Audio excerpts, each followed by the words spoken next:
Okay, welcome back to the International Relations and Cooperation course. This is mini lecture 2, part 1, and I'm going to be talking about the international relations theories. And this is a follow-up to the day 1 homework.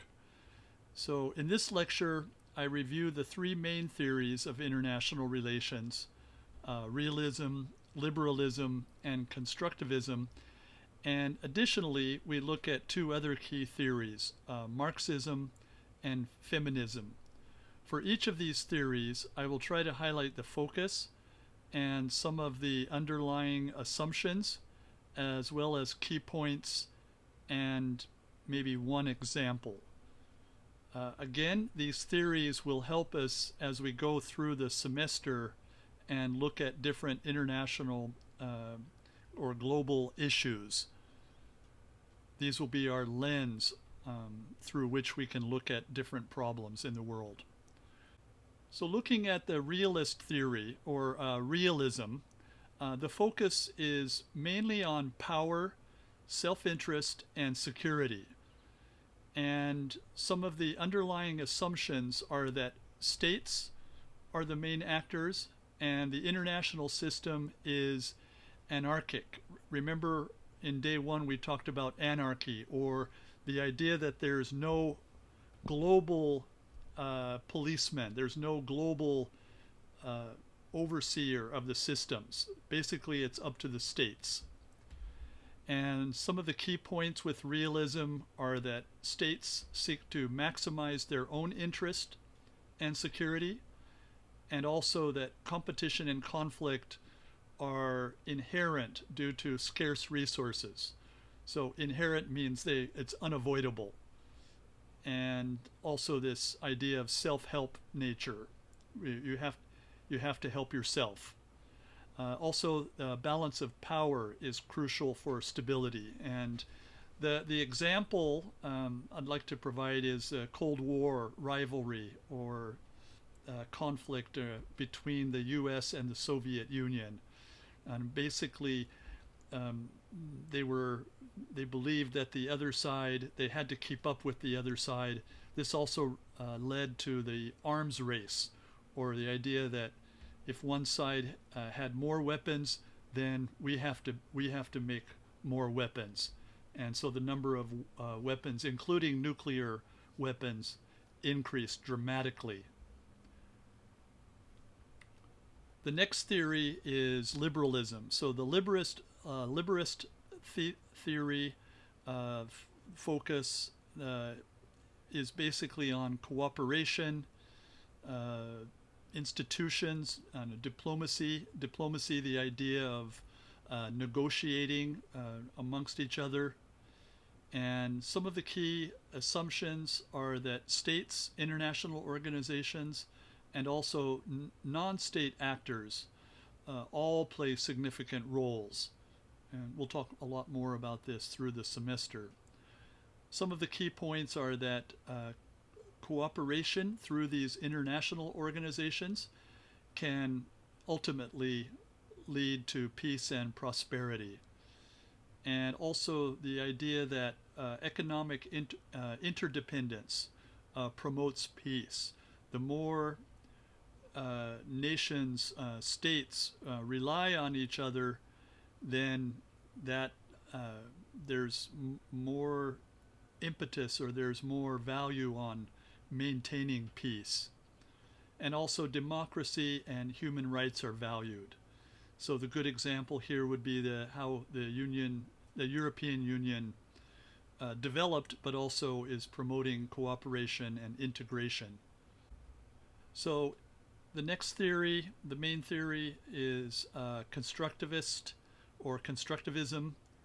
And this theory focuses on the role of ideas and norms and identities. So a lot of what goes on inside our head, it influences actions and the way we think about things and the way we construct our world through words and ideas and norms. This is a key focus.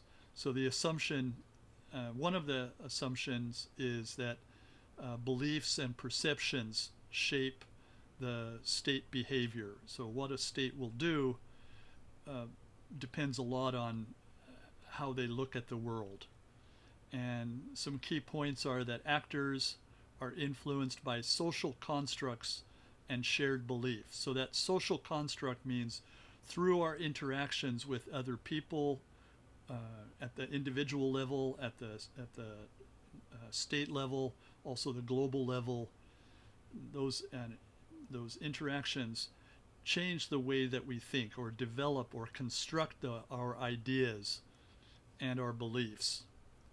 And also this idea that changing identities and norms can lead to shifts in international relations, how different things develop. An example is the changing or shifting perceptions of sovereignty and intervention. In day one, we talked a lot about the developments after World War I, after World War II, and these ideas about the rights of nations, and even going back more historically. And the next theory is Marxism, and the Marxist theory basically emphasizes economic structures and class struggle. And the underlying assumption is that economic factors drive international relations. And if we look at the key points, the capitalist, exploitation, and imperialism play central roles. So the Marxist ideas, actually this Marxist theory in relation to international relations developed after Karl Marx had died, but it looks a lot at his theories and his writings and his ideas, and he believed that society was on a trajectory, that capitalism would eventually give way to other methods more socially inclined, or leaning more toward socialism. Also the idea that conflict arises from economic disparities or differences, and also class interest. What the class here means that, the ruling class and the labor class, or the working class, this idea that the society is structured, and a lot of the conflict arises between because of the differences, the haves and have-nots. And the example here is that imperialism during the colonial era. If you remember from the day one, we talked about how Africa was basically divided, or the different Western nations were fighting to gain control in different parts of Africa. The last theory that we'll talk about today, and again we'll be using this hopefully in our analysis of the different problems in the world.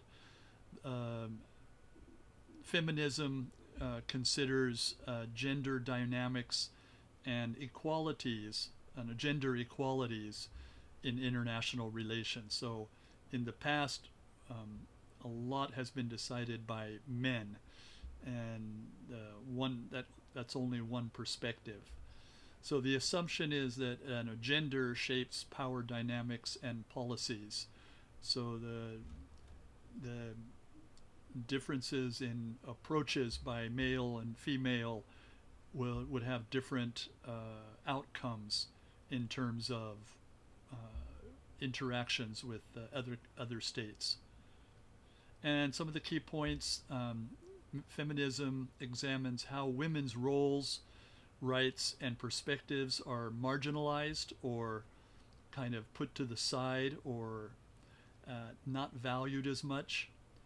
Also advocates for gender inclusive and equitable policies, so giving more voice and better gender balance when deciding policy.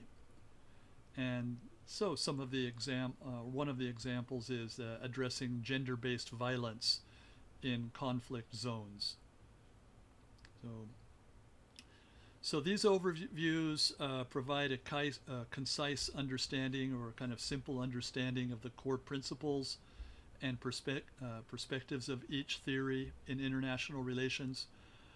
I encourage students to do some research in Japanese about each of these theories as related to international relations. So make sure if you do a search, an online search, don't just type in realism, but realism as related to international relations, and look for look for some resources that will help you understand each of these theories a little bit better. That's all for part one. Please check back for part two of the day 2 lecture.